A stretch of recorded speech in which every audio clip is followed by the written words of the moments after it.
Ja, lepo je biti spet na Pokljuki.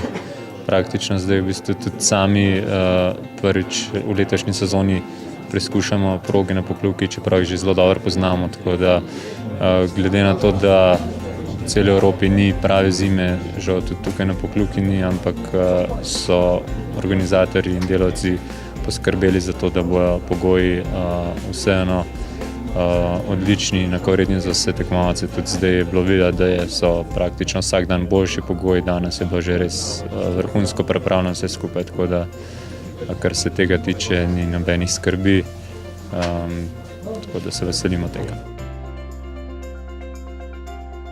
Letos smo pa res vsi na istem.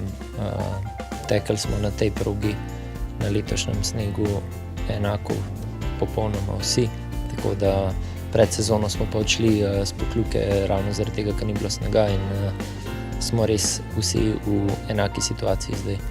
Moji tekmeci so pa itak jih kar neki, vsi si želijo biti čim boljši, tako da ne bo lahko, ampak bomo dali vse od sebe.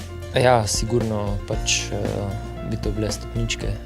Seveda so tudi drugi rezultati odlični, ampak to je nekako vedno bi rad bil na stopničkah, tako da to je edino, kar me lahko zadovolji.